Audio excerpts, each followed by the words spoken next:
había acostumbrado, hasta contaba los muertos por día.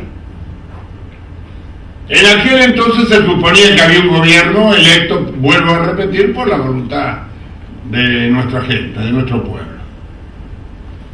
Se aplicaron el plan Conintes. A mí me tuvieron 7 meses en la escuela de caballería.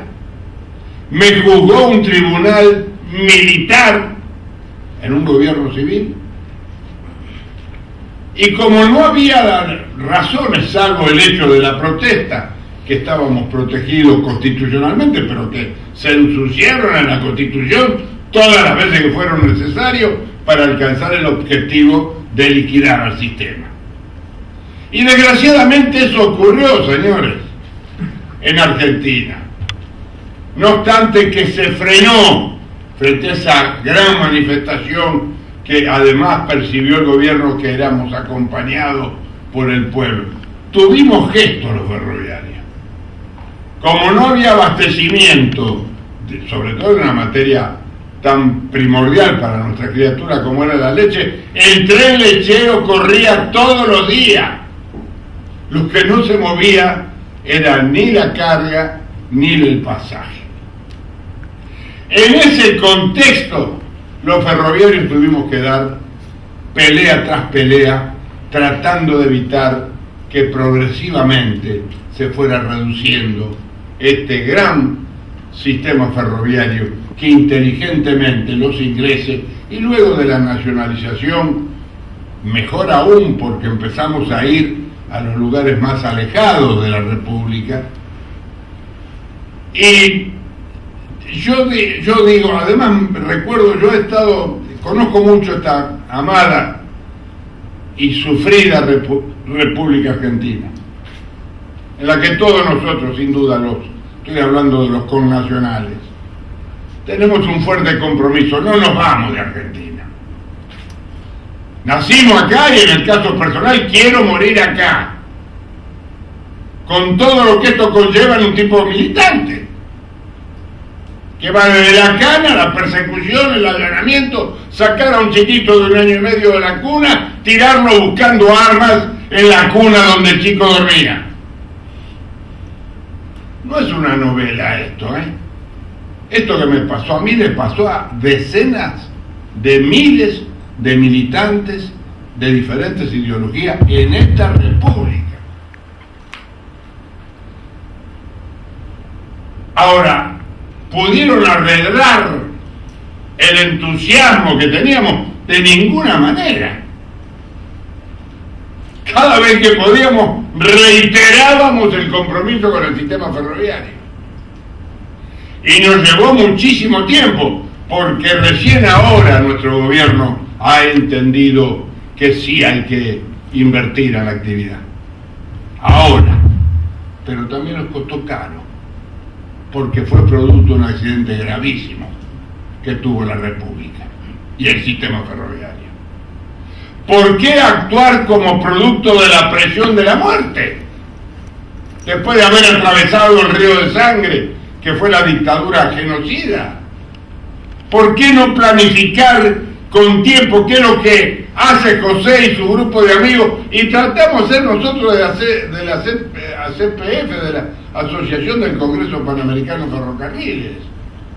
Elaborar ideas. Nosotros, no está Sergio Rojas, no vino. Sergio Rojas, el muchacho, tiene una revista especializada en rieles latinoamericanos. En honor a ese hombre, cuanta puteada quise colocar, con perdón de esta expresión tan callejera, tan barrial, cuánto insulto quise poner en esa revista, para que se entendiera que no hay posibilidad de crecimiento en la República, tanto en lo económico. ¿Con qué van a transportar?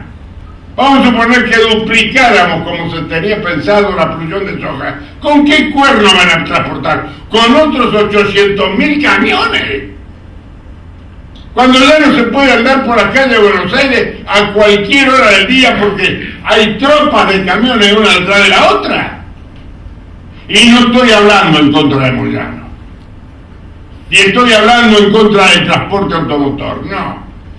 Estoy hablando de la necesidad de planificar al transporte, y para ello hace falta una ley que regule la actividad del transporte, dándole a cada uno de los medios la verdadera importancia de a dónde y hasta dónde puede movilizarse. Sería fenomenal. Hay dos grandes medios de transporte casi no utilizados, transporte masivo de carga, que son los ríos, como el río Paraná, para nosotros una de las arterias de movilización interna por agua muy significativa, muy poco utilizado, y el otro es el sistema ferroviario, no hay otra. ¿Hasta dónde tiene que llegar el camión? Tiene que ser económico el traslado del camión, porque hablamos de la carestía, hablamos de que se nos ha escapado la economía de la mano, pero es que todo conspira para que eso sea así. Porque algo que produce un connacional, un ciudadano, qué sé yo, el cítrico, en Entre Ríos, montarlo al camión, trasladarlo, bajarlo del camión, llevarlo al almacén, y sale un montón de plata eso. ¿Quién paga? Y el que va a comprar, que somos nosotros. Todos nosotros y millones de argentinos. Entonces esta es una deuda que tenemos nosotros.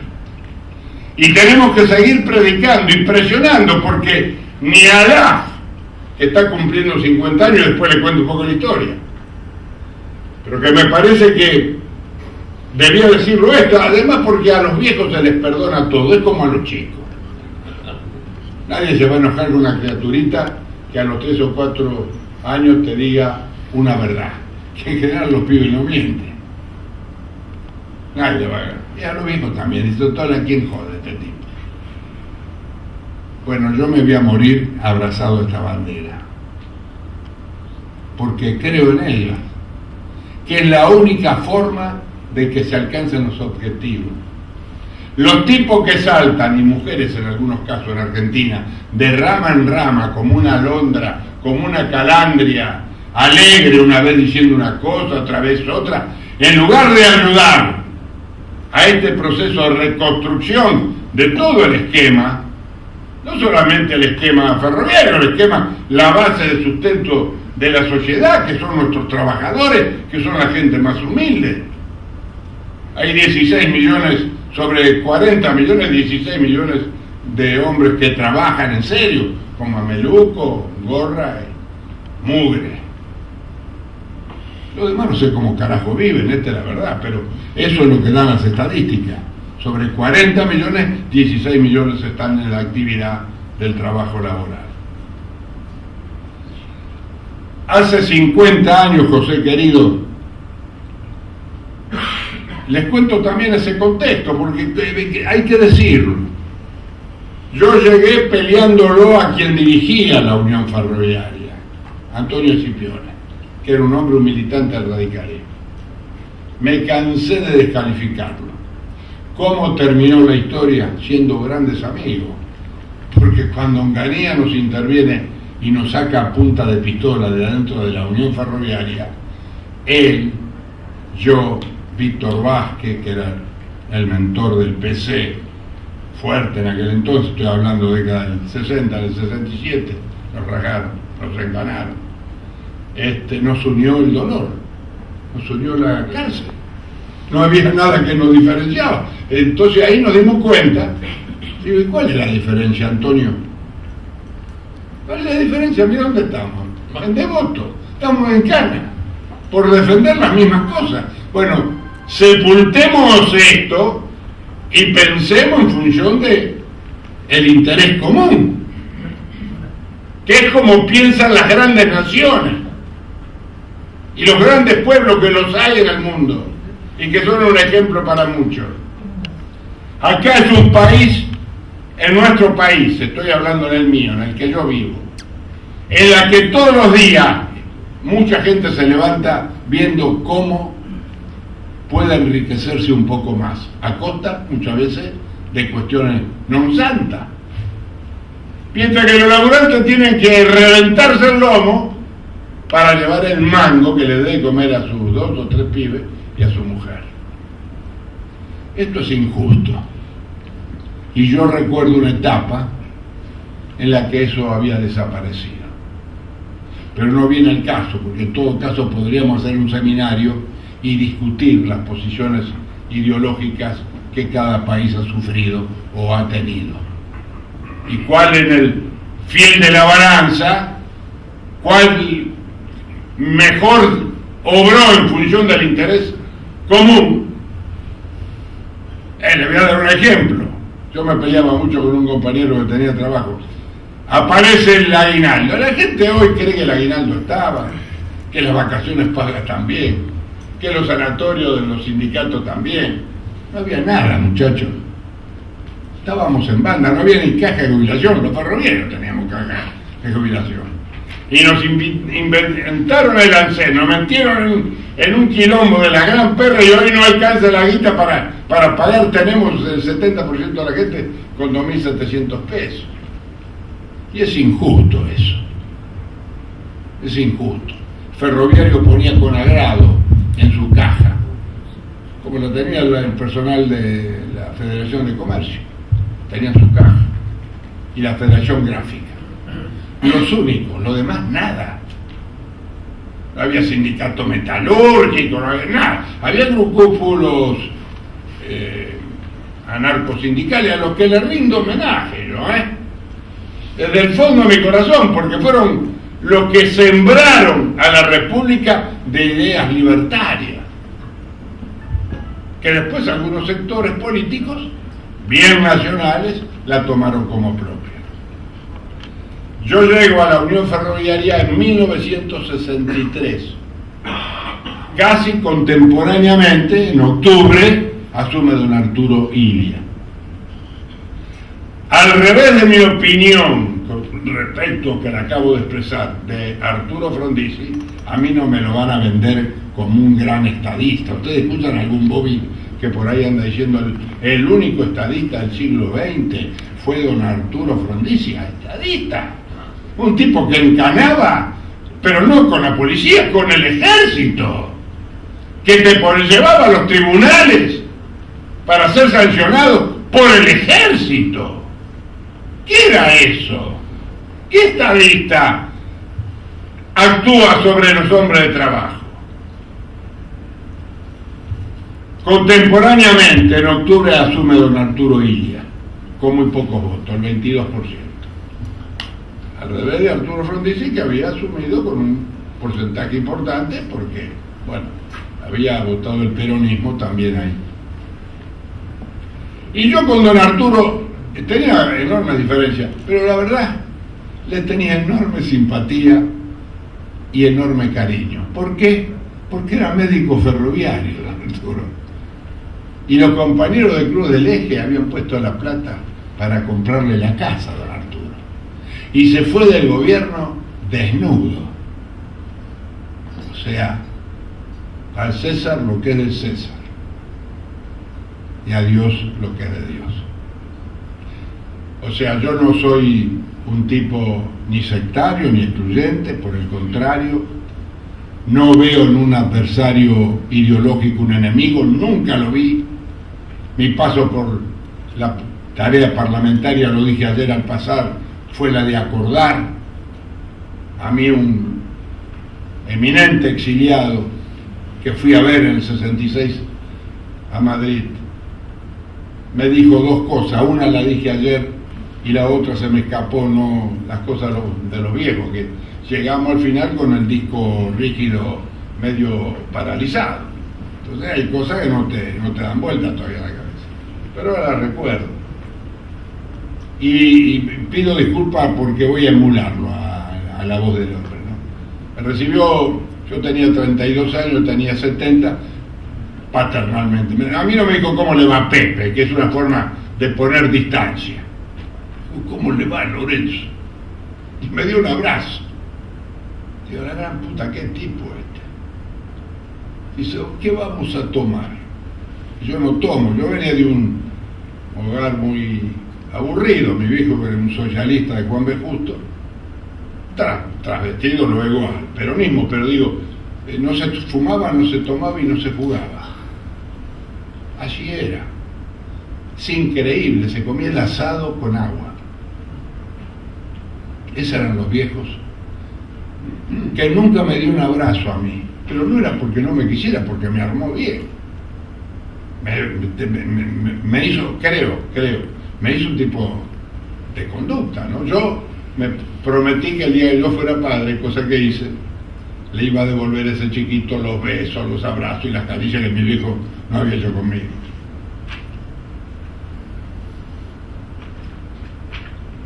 Hubo dos cosas que me sirvieron en la actividad parlamentaria. Una que dijo: mire, Lorenzo, lo que usted no saque con un abrazo, difícilmente lo saque con una trompada. Y la otra fue una cosa muy importante que también me sirvió mucho. Mire, más vale persuadir que obligar. Escuchemos esto, porque nosotros vivimos en un país en el que se dan las órdenes y se importa poco, y no estoy hablando del gobierno, estoy hablando de los niveles elementales. El tipo da la orden y hay que cumplir, pero un cachito. Uno tiene que escuchar un poco la opinión del que está enfrente. ¿Qué es lo que hace el Parlamento? También hay mucha descalificación del Parlamento, cuando realmente la tarea del Parlamento está en las comisiones de estudio. Ahí es donde valen los tipos. Donde uno va con un proyecto y tiene que ir sabiendo que algo hay que ceder si lo querés sacar. Y es así. Y es así, y es así, y creo que sigue siendo así. Dice, porque un hombre persuadido lo sigue al jefe hasta el final, mientras que un tipo obligado en la primera esquina se le raja. Parece una cosa tan nimia, tan pequeña, tan insulsa. No, tiene un profundo contenido filosófico eso. Es una enseñanza del trato cotidiano con el otro. Tratarlo con el mismo respeto que uno pide ser tratado. Esos valores los hemos perdido, la gran perra. ¿Por qué? Yo me voy a morir y no lo voy a ver. Y tengo hijos y tengo nietos mellizos. Y para ellos quiero un país diferente al que me tocó vivir a mí. Con la espada de Damocles en la cabeza. Si militabas en lo sindical, ibas en cana. Si militabas en lo político, también ibas en cana. No había ámbito para la militancia. Y no estoy hablando de los muchachos que agarraron la escopeta en el 70, que es otra historia. Es otra historia. Yo hablo de los hombres que peleábamos nada más que con el pecho. Vuelvo a la creación de ARAF. Nosotros legamos, ayer hubo una confusión sin duda, que fue un fenómeno el presentador que llevaste, José querido. La creación de ARAF se hizo en Chapamalal en 1964 y se hizo como una sugerencia hecha, parece mentira, ¿no? Cómo se encuentra la gente y las organizaciones hermanas, por una sugerencia que hace la Asociación del Congreso Panamericano de Ferrocarriles en México, en el Distrito Federal. Dice, sería importante, dijeron en ese congreso, que Latinoamérica tuviese su organización ferroviaria, porque la nuestra comprende los estados y como se habla de panamericano, también a los dos grandotes del norte, Canadá y los Estados Unidos. Esta es la diferencia. Ya vamos a marchar sobre una confederación, cada uno manteniendo nuestra individualidad, pero sí coincidiendo en los pedidos que tenemos todo el derecho de hacerlo. Que ese sí es un derecho que uno debe hacer valer, que es el de peticionar. Nosotros no solamente podemos, debemos hacerlo, en procura de ese país que soñamos, de volver a los 44.000 kilómetros de vía, de interconectarnos con los países limítrofes, que no sea solamente el traslado de mercadería, que sea traslado de fraternidad, de cariño, de afectos, que del otro lado van a volver de la misma manera. Yo me recuerdo haber visto en la quebrada de Humahuaca el tren argentino que cruzaba hasta Yacuiba. Creo que hay acá un compañero boliviano. Y yo he visto cómo nuestra gente del altiplano vestía igual que la gente del altiplano boliviano.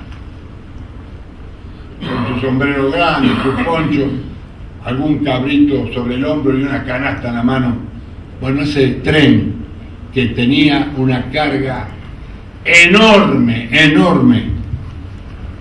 que golpeó la cultura popular, que golpeó en el estómago de muchísima gente, de los que no tienen voz. Algunas veces votan, pero que no tienen voz.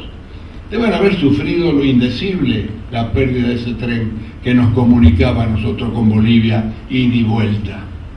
Perdón, señor. Sí. Si iba por Humahuaca, no es Yacuiba, es Villazón. Es Villazón. Bueno, le agradezco mucho. Usted ha contribuido bien a esto.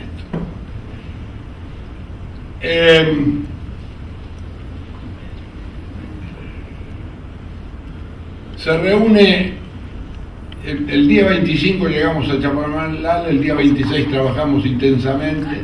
A mí me tocó ir a la Comisión de Asuntos Varios, que me venía fenómeno porque todo valía ahí, nos permitía analizar las cuestiones generales. Y fue la idea de un hombre que después lo habían tomado un poco en solfa, el ingeniero Domingo Albano, y fue un gran ingeniero y fue además un gran presidente de Ferrocarriles Argentinos. Y yo fui a contribuir ahí, con lo poco que tenía, bueno, un muchacho de 31 años, 32, era muy pibe. No quiso ir Antonio Scipione y me mandaron a mí. Yo soy signatario del acta constitutiva. Éramos 57, creo que hemos quedado 3. Pero no es ninguna virtud, es porque el tiempo para aquellos hombres que firmaron ya había pasado y en lo que nos está ocurriendo en lo personal a nosotros, también está pasando el tiempo. Y se crea el día 27 con la presencia de 8 países latinoamericanos, con un discurso muy importante del ingeniero Pedro Fleitas, que era el secretario de Transporte del gobierno de don Arturo Illia. Se formaliza el estatuto, ya que fija función y alcances preparados por las delegaciones.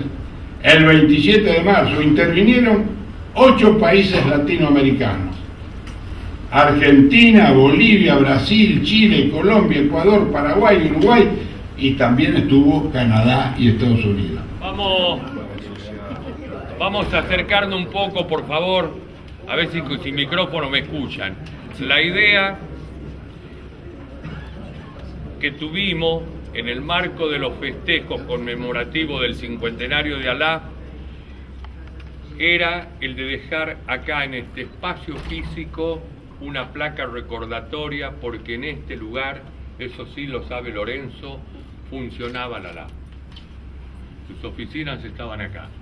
Entonces, con la colaboración de la gente que está a cargo de la administración de esta galería, de este predio, obtuvimos el permiso y ahora va a quedar perpetuada esa instancia fundacional acá en esta placa. Lo voy a invitar a Lorenzo, a vos, Valencia, Rodrigo, de que acá no es solamente la mano de nosotros, entre todos estamos descubriendo y generando este momento. Que Dios nos bendiga a todos.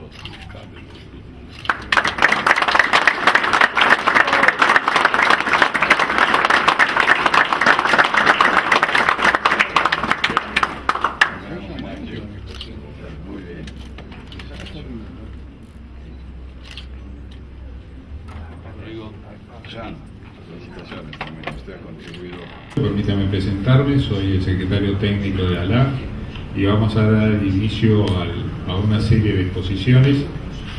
En primer lugar, va a exponer el ingeniero Néstor Fernández. El ingeniero Néstor Fernández es un ingeniero de vasta experiencia en temas de transporte, es ingeniero egresado de la Universidad de Buenos Aires, fue subsecretario de Transporte Terrestre, además ocupó secretario de Transporte y Tránsito del Gobierno de la Ciudad de Buenos Aires, ha realizado estudios de perfeccionamiento del transporte urbano e interurbano en Francia, y ha participado en distintos proyectos, tanto en Bolivia, el transporte de Santa Cruz de la Sierra, como director del proyecto, y como director del proyecto en Salto Grande. Su vasta experiencia recorrida durante muchos años en temas de consultoría, no solamente el tema del transporte ferroviario, sino también de otros medios como automotor y fluvial, nos permite realmente apreciar, digamos, todo su conocimiento. Así que le doy la bienvenida al ingeniero Néstor Fernández y lo dejo con ustedes. Gracias.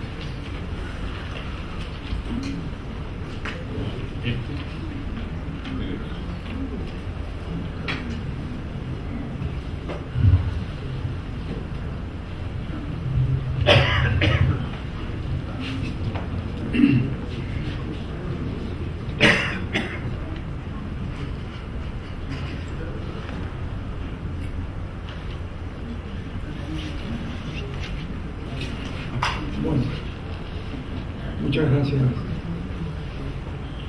al secretario general de la ALAF, al señor José Villafán, al señor presidente de la Asociación del Congreso Panamericano de Ferrocarriles, a los señores representantes de las delegaciones de los países miembros de la ALAF, a los señores representantes de la gestión del gobierno argentino, señoras y señores. Pienso que en el marco de la asamblea de la ALAF, donde estuvimos convocados para recordar este 27 de marzo de 1964, cuando se dio por formalizada la asociación de ALAF,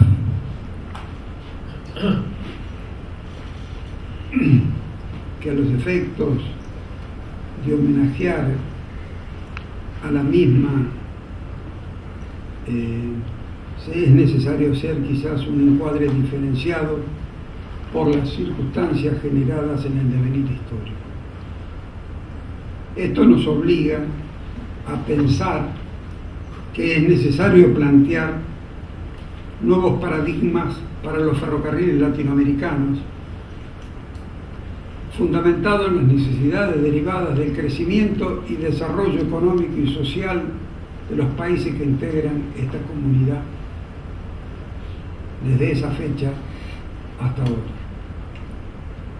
Derivado de ello, y con el fin de rendir homenaje a los socios fundadores de ALAF, se entiende que el tema planteado sobre la importancia y estrategia de los ferrocarriles latinoamericanos debería permitir reflexionar sobre el pasado, el presente y el futuro de los ferrocarriles, con la finalidad de posibilitar una propuesta para un proceso de rehabilitación, crecimiento e integración de las redes ferroviarias latinoamericanas. Es así que, en el marco del objeto de la ALAF, de estimular el tráfico ferroviario regional, procurando el progreso de las empresas e industrias ferroviarias latinoamericanas y el potencial crecimiento de las mismas, es posible plantear el desarrollo de las posibilidades ferroviarias en Latinoamérica, correlacionado a ello con el crecimiento de los países y regiones de América Latina.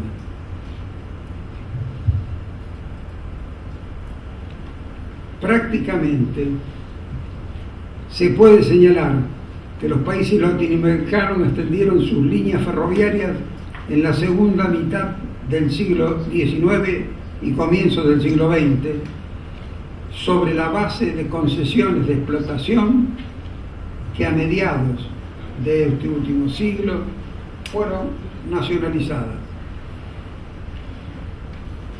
creándose grandes empresas ferroviarias y estatales como únicos operadores, tales como resultaron ser, como ejemplo, las siguientes empresas: la Empresa Nacional de Ferrocarriles del Estado de Bolivia, la Empresa Nacional de Ferrocarriles del Estado de Chile, la Empresa Nacional de Ferrocarriles de Perú, Ferrocarriles Argentinos, Ferrocarriles Nacionales de México, la Red Ferroviaria Federal de Brasil.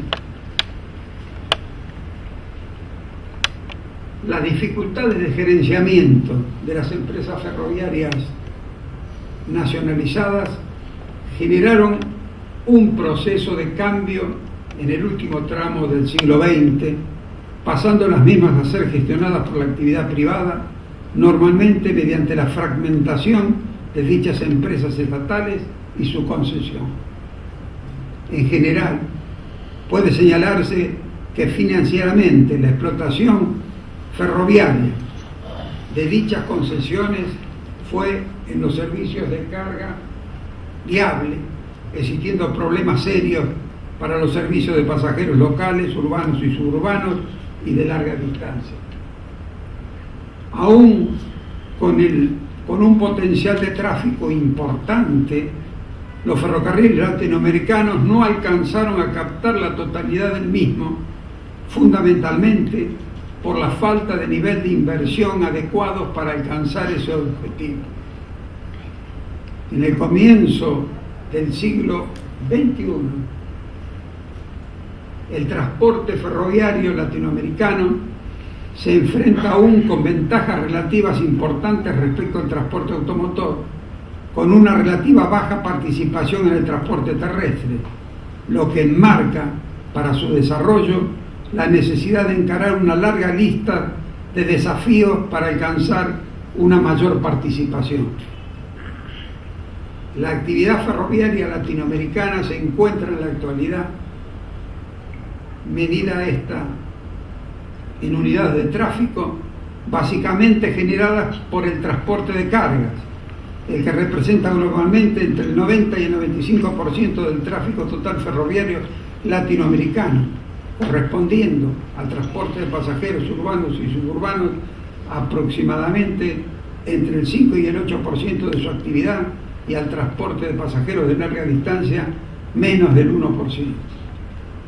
En particular, puede señalarse que más del 95% del total del tráfico de carga de los países latinoamericanos se concentran en Brasil, México, Argentina, Colombia y Chile, en ese orden, mientras que en los servicios de pasajeros locales, urbanos y suburbanos prácticamente pertenecen a Brasil, Argentina, Chile, México y Venezuela, que completan la totalidad de los pasajeros transportados, debiendo destacar aquí que sobre un total de aproximadamente 1.200 millones de pasajeros anuales, Brasil participa con más del 50% de la actividad. En relación a los servicios de pasajeros de larga distancia, la mayoría de los países latinoamericanos optaron drásticamente por la reducción y anulación de los mismos, a excepción de Chile, que procedió a la reestructuración de estos servicios, y de Perú, que mantuvo los servicios turísticos.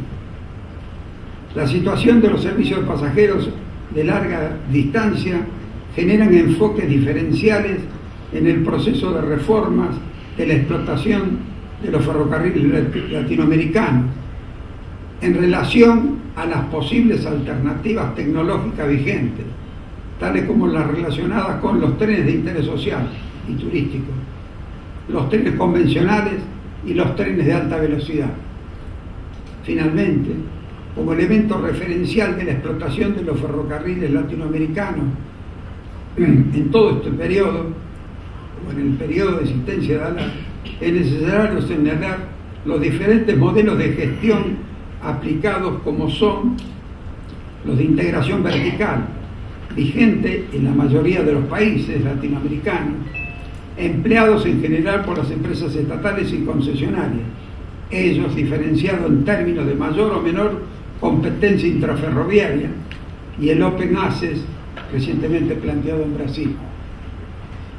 Con este marco referencial que intenta enmarcar el devenir histórico diferencial de la situación de los ferrocarriles latinoamericanos, trataremos de pasar a analizar el posible encuadre estratégico del transporte ferroviario latinoamericano. Creo que el tratamiento de este tema, relevante en importancia para los países latinoamericanos, conforma un instrumento útil para conjugar el desarrollo regional con el desarrollo del transporte ferroviario. Las reflexiones sobre la importancia estratégica de disponer de un medio de transporte ferroviario adecuado y eficiente para Latinoamérica requieren de análisis profundo, aun cuando aquí solo explicitaremos el nivel de ideas fuerzas fundamentales para la definición de un planteo estratégico del desarrollo ferroviario en el marco del desarrollo regional latinoamericano.